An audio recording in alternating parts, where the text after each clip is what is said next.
Hello everyone.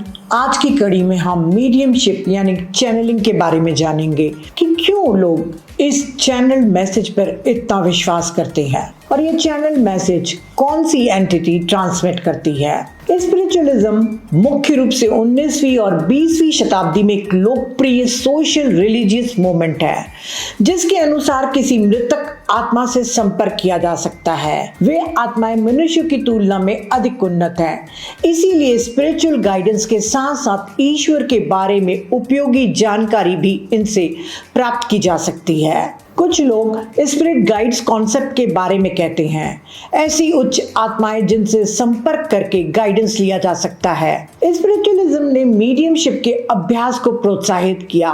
Medium वो शब्द है जिसका उपयोग किसी ऐसे व्यक्ति का वर्णन करने के लिए किया जाता है जो अदृश्य एंटिटीज के लिए माउथपीस या व्हीकल ऑफ मैनिफेस्टेशन बन सकता है, जिसके लिए वह बहुत ही निष्क्रिय और ग्रहणशील यानी पैसिव और रिसेप्टिव स्थिति में प्रवेश करने के योग्य हो।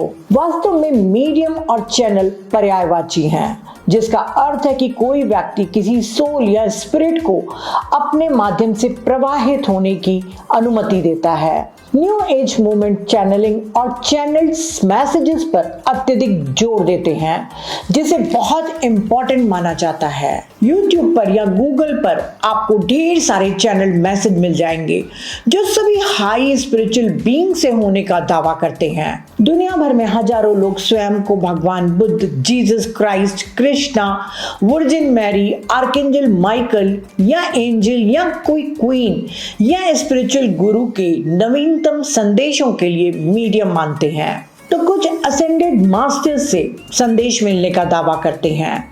असेंडेड मास्टर्स शब्द संभवतः आज नए युग के आंदोलन में सबसे लोकप्रिय शब्द है। विश्व के लगभग हर शहर और कस्बे में अब मीडियमशिप और आध्यात्मिक सत्र आयोजित होने लगे हैं। अक्सर मीडियम से बोले जाने वाली एंटिटी सभा में उपस्थित लोगों के डिपार्टेड लव्ड वंस होने का दावा करती है या कुछ अवसर पर अपने को स्वयं हाई स्पिरिचुअल बीइंग बताती है। उनके संदेश आमतौर पर अत्यधिक भावुक, अदार्शनिक, अपरिपक्व और यहाँ तक कि मूर्ख प्रकृति के भी होते हैं। फैक्ट ये है कि ये मैसेज देने वाले सो कॉल्ड एडवांस बीइंग्स अपने ही ज्ञान से पूरी तरह से अनभिज्ञ लगते हैं, जिन्हें वे अपने जीवन काल के दौरान जानते होंगे, पर कुछ इंपॉर्टेंट इश्यूज में उनके विचार और संदेश अब काफी हद तक विरोधाभासी होते हैं। उनके संदेश मीडियम के नेचर और व्यूज की तरह होते हैं। फिर मीडियम के द्वारा कौन सी एंटिटी मास्क लगाकर मैसेज दे रही है?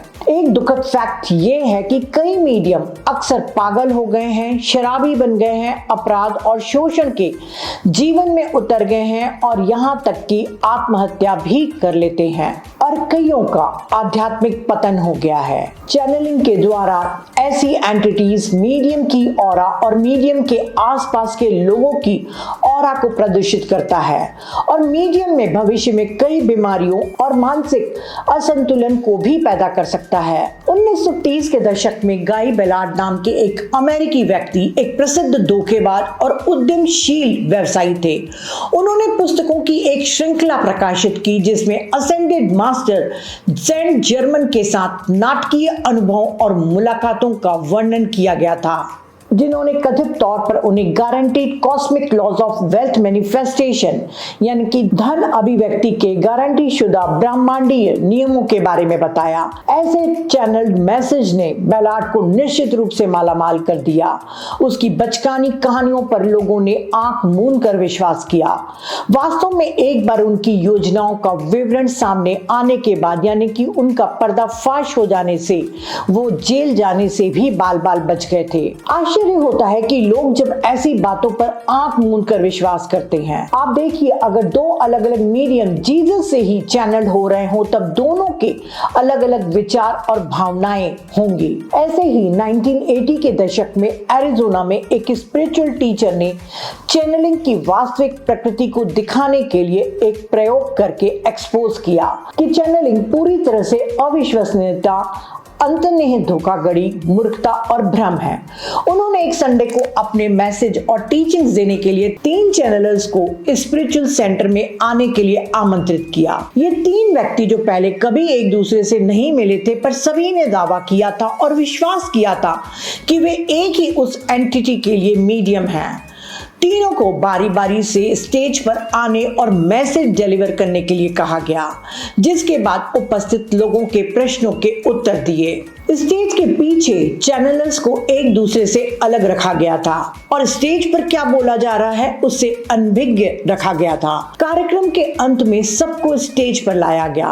ये उनके लिए एक ट्रॉमा था जब उन्हें बताया गया कि प्रत्येक ने एक दूसरे से पूरी तरह से विरोधाभासी संदेश दिए थे जिस समान एंटिटी को वो डिलीवर कर रहे थे। पर दर्शकों को दिए गए उन तीनों के एकमात्र विचार समान थे कि वह एंटिटी कितना महान और शक्तिशाली व्यक्ति है। चैनलर्स निराशा, भ्रम और गिल्ट की मानसिकता में चले गए। उन्हें एहसास होने लगा कि किसी अदृश्य एंटिटी के दावों पर आंख मूंद कर विश्वास करना और खुद को एक चैनल या मीडियम के रूप में समर्पित करना कितना मूर्खतापूर्ण है। हालांकि दुर्भाग्य से अधिकांश लोग ऐसी चीजों पर सवाल उठाना और यहाँ तक अपने कॉमन सेंस का भी उपयोग नहीं करते हैं। चैनलिंग शुरू करने के लिए वर्कशॉप और इसे कैसे करना है ये समझाने वाली किताबें न्यू एज में सबसे लोकप्रिय हैं। साथ ही चैनल्ड मैसेज और टीचिंग्स के बुक्स की बाढ़ आ गई है। हेलेना ब्लेवात्स्की के टीचर्स कुथुमी और मौर्य स्पष्ट रूप से मीडियमशिप के विरोधी थे और इसे अंधविश्वास का सबसे पागलपनपूर्ण और घातक रूप बताया। आप स्वयं ही सोचिए कि क्यों और कैसे मृतक आत्माएं पृथ्वी पर अपने लोगों से मिलने आएंगी। स्वर्ग का स्थान, जिसे थियोसॉफी में देवाचन कहते हैं और हिंदू लोग इसे स्वर्ग कहते हैं, सर्वोच्च और पूर्ण आनंद में से एक स्थिति है जिसमें कोई भी दुख या दर्द की थोड़ी सी भी छाया का अनुभव नहीं किया जा सकता है। लेकिन अगर कोई दिवंगत आत्माएं परिवार में लौटने में सक्षम हैं और अपने घरों में जो कुछ भी हो रहा है उसे देख सकती हैं, तो किस प्रकार का आनंद, विश्राम या स्वर्ग हो सकता है। कल्पना कीजिए कि एक दिवंगत मां अपने निधन के कुछ दिनों बाद या हफ्तों या महीनों या कुछ वर्षों के बाद अपने पूर्व घर को देखती है। तब बच्चों का नैतिक पतन होते देख या जायदाद के लिए लड़ते देख या अपने पति को किसी अन्य महिला की बाहों में नया प्यार पाते हुए देखने के बारे में क्या सोचते हैं? क्या इसमें कोई आनंद हो सकता है? वह पृथ्वी पर जीवन से भी अधिक नारकीय होगा। शुक्र है प्रकृति काफी दयालु है, जिसने स्वर्ग और पृथ्वी के बीच एक अगम्य खाई बनाई है ताकि लोग जो गुजर चुके हैं वे पूरी तरह से पृथ्वी पर व्यक्तियों की पहुंच से बाहर हों। फिर कुछ अपवादों को छोड़कर किसी दिवंगत आत्मा के लिए किसी मीडियम से पृथ्वी पर मौजूद लोगों के साथ संवाद करना कि यहाँ क्या हो रहा है उसे देखना असंभव है। तो फिर मीडियम से कौन संवाद कर सकता है? पहला, आत्महत्या करने वाले व्यक्ति अपनी स्वाभाविक मृत्यु के आने तक पृथ्वी के साइकिक और एस्ट्रल प्लेन में फंसे रहते हैं। वे अक्सर पछतावे और सांसारिक लालसा से भरे होने के कारण उनके लिए किसी मीडियम से संपर्क शुरू करना बहुत ही आसान होता है, लेकिन उनके लिए उस जीवन से दोबारा संपर्क शुरू करना आध्यात्मिक रूप से गैर कानूनी है, जिसके कारण अक्सर वह हमेशा के लिए अपनी आत्मा को खो सकता है। साथ ही वह मीडियम भी अपने लिए भयानक कर्म बनाएगा जो ऐसे मृतक आत्माओं से बात करते हैं। दोनों पक्षों को क्षति पहुंचती है। जिस व्यक्ति की मृत्यु एक्सीडेंट, हिंसा या हत्या के कारण समय से पहले समाप्त हो गई हो, उसके लिए विभिन्न प्रकार की स्थिति हो सकती है। अच्छे और शुद्ध लोग इस प्रकार यदि मर जाते हैं तब अपनी स्वाभाविक मृत्यु के आने तक गुलाबी सपनों की स्थिति यानी स्टेट ऑफ रोजी ड्रीम्स में विश्राम करते हैं और फिर हायर वर्ल्ड्स में प्रवेश करते हैं। औसत व्यक्ति जो न अच्छा है न बुरा, आसानी से मीडियम से आकर्षित हो सकता है और यदि नहीं हो पाया तो साइकिक प्लेन में ही भटकता रहता है। यदि ऐसी मृत्यु बुरे, पापी और कामुक व्यक्ति की हो तब वे आसानी से मीडियम द्वारा दिए गए अवसरों से आकर्षित हो जाते हैं।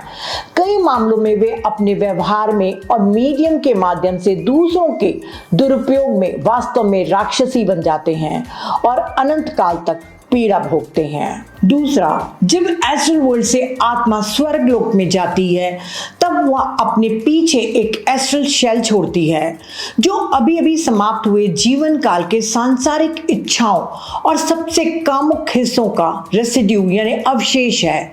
ये शेल वास्तविक आत्मा नहीं है, केवल एक सेंसलेस सब्जेक्टिव फॉर्म है जो अंततः कुछ दशकों के भीतर विघटित हो जाती है। इस शेल में यादों और ज्ञान का एक बड़ा हिस्सा शामिल है जो व्यक्ति के पास उस जीवन काल के दौरान था। ये एस्ट्रल शेल एस्ट्रल वर्ल्ड में बेसुध होकर घूमते हैं और मीडियम बनने की टेंडेंसी या साइकिक सेंसिटिविटी वाले लोगों से आसानी से संपर्क कर सकते हैं।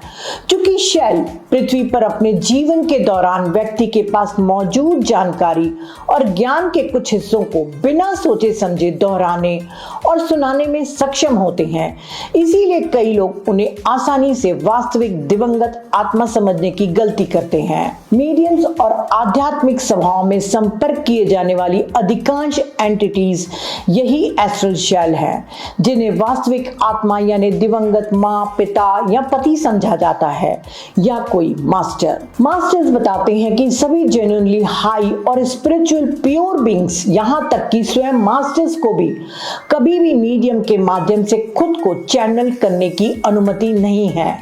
यह भी बताया गया है कि जो जैसा होता है वह हमेशा वैसा ही आकर्षित करता है। Like attracts like. इसका मतलब है कि एक मीडियम कभी भी उन एंटिटीज को आकर्षित या उनका मीडियम नहीं बन सकता जो उससे काफी उच्च या अधिक आध्यात्मिक प्रकृति की हैं। यानी मीडियम केवल अपने बराबर या अपने से लोअर लेवल एंटिटी से ही बात कर सकता है। इसीलिए जो असेंडेड मास्टर्स के बारे में दावा करते हैं या स्वयं को उनका अपॉइंटेड मैसेंजर कहते हैं, वे अनजाने में धोखा खा रहे हैं और गुमराह हैं, जैसा कि आमतौर पर होता है, या फिर वो जानबूझकर धोखेबाज हैं और झूठ बोल रहे हैं। ये चैनल मैसेज क्या है? पहला, सरल और भावुक संदेश जो हायर मास्टर से आने का दावा करते हैं, अक्सर बचकाने, सामान्य बुद्धि से भी कम या किसी मास्टर की शिक्षा का ही तोड़ मरोड़ रूप होते हैं। दूसरा, सनसनीखेज घोषणाएं, उद्घोषणाएं और झूठे खुलासे जिनमें से एक भी कभी सच साबित नहीं हुआ है, जैसे कि पिछले कुछ दशकों में चैनलिंग में आने वाले 2012 का बहुप्रचारित वर्ष। जब इनमें से कोई भी चीज नहीं हुई तो चैनलर्स ने अपने फॉलोअर्स को आश्वासन दिया कि चीजें वास्तव में बिल्कुल वैसे ही हुई हैं जैसा उन्होंने कहा था, लेकिन वे अदृश्य आध्यात्मिक स्तर पर घटित हुई है और अभी जैसा कि 5D का खौफ दिखाया जा रहा है।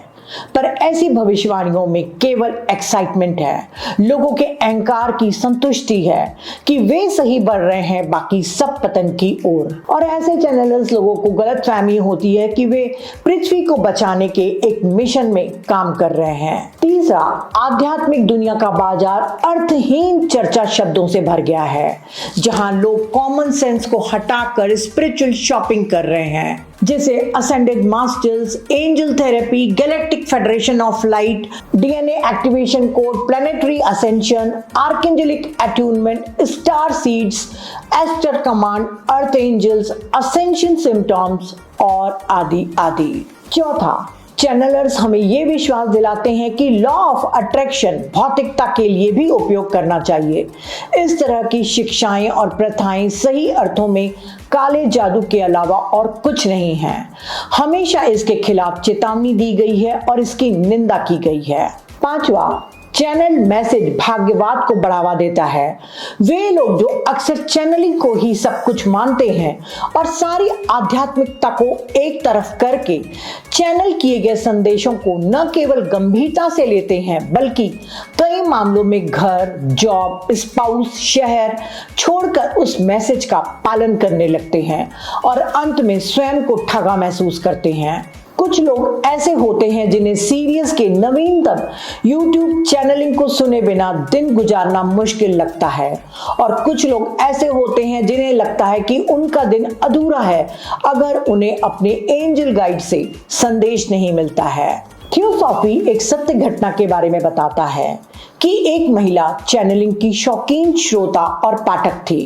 एक दिन मेडिटेशन करते समय उसने एक आवाज सुनी कि एंजल्स का एक समूह उसे एक मीडियम के रूप में उपयोग करना चाहता है।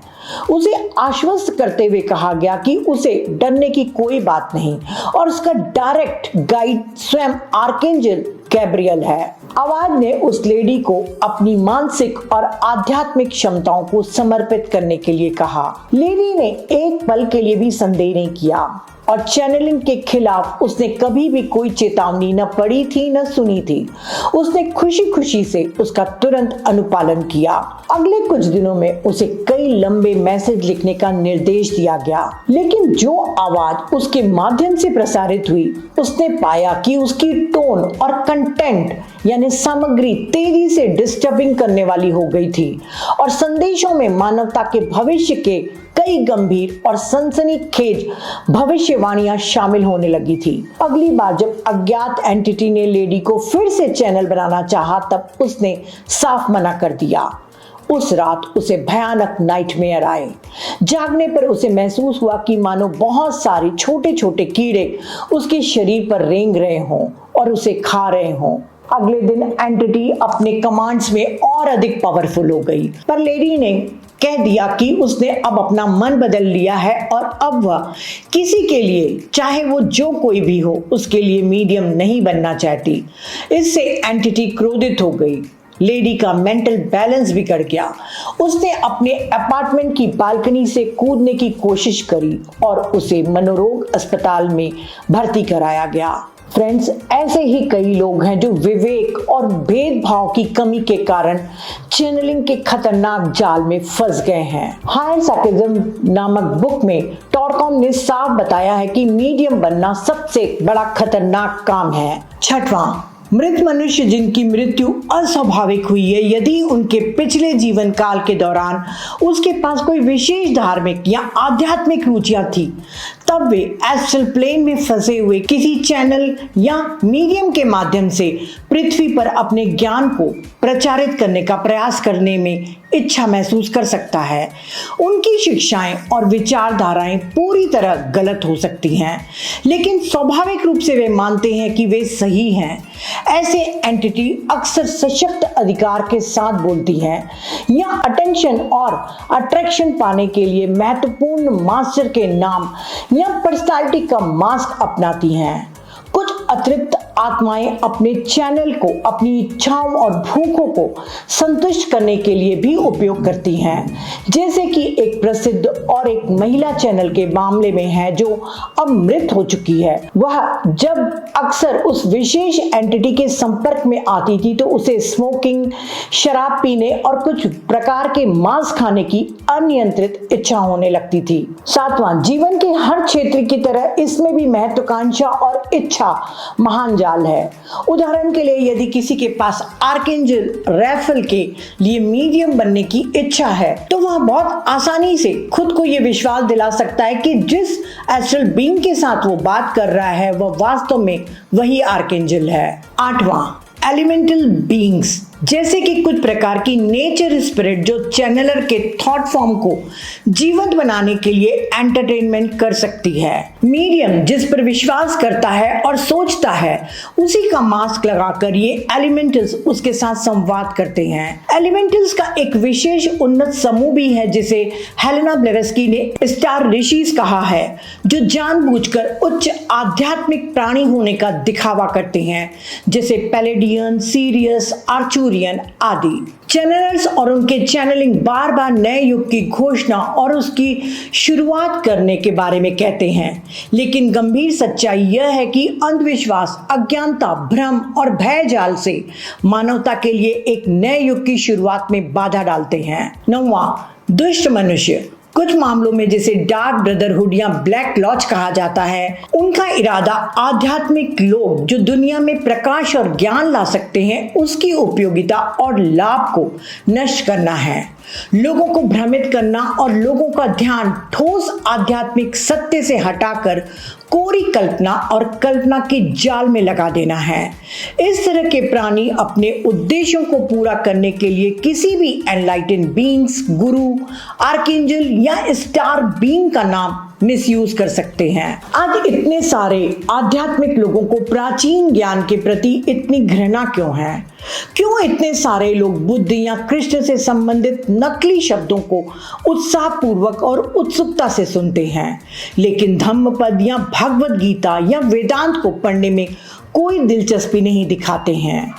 क्यों वे वास्तविक गुरुओं, महर्षि रमन्ना, जिद्दू कृष्णमूर्ति आदि की वास्तविक शिक्षाओं को पढ़ने से क्यों बचते हैं? वे लोग जो अत्यधिक बुद्धिमान, समझदार और शिक्षित हैं, फिर भी इतने भोले क्यों हैं कि चैनल मैसेज के कचरे को आंख मूंद कर निगल लेते हैं? शायद इसका उत्तर यह है कि आज दुनिया भर में मानसिक जड़ता की एक बड़ी महामारी फैली हुई है। सोचने के प्रति घृणा या आलस्य, साइकिक पावर्स का अट्रैक्शन और वास्तविकता के बजाय कल्पना की प्यास है। मास्टर कुथुमी कहते हैं कि जो लोग सच्ची आध्यात्मिक प्रगति करना चाहते हैं, उन्हें अपने स्वप्न और कल्पना की भूमि से कठोर वास्तविकता और तथ्य की सत्य भूमि को पार करना होगा। उन्होंने ये भी कहा कि सभी कथित आध्यात्मिक संचारों में 99% झूठे हैं, यानी वे वैसे नहीं हैं जैसे वे दिखते हैं।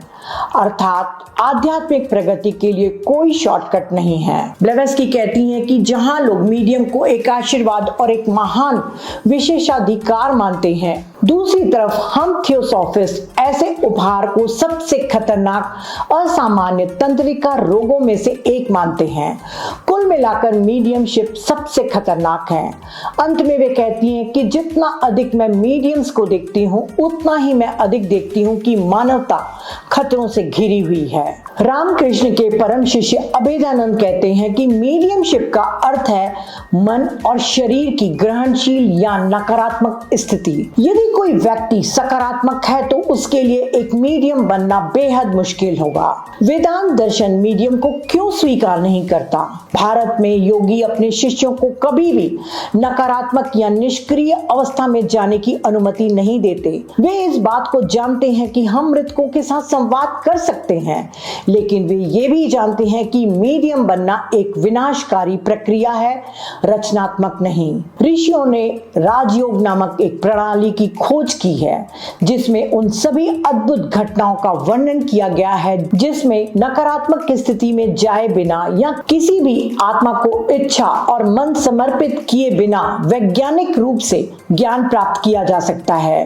एक योगी एकाग्रता और मेडिटेशन के अभ्यास के माध्यम से एक सकारात्मक विधि द्वारा क्लेयरवॉयंस या क्लियर ऑडियंस की अपनी शक्ति विकसित कर सकता है। वह कभी भी और कहीं भी कुछ भी देख या सुन सकता है। जब वह सुपर कॉन्शियसनेस को प्राप्त करता है तो सभी उज्जवल और बुद्धिमान आत्माएं उसकी सेवा करने और उसकी आज्ञाओं का पालन करने के लिए आती हैं।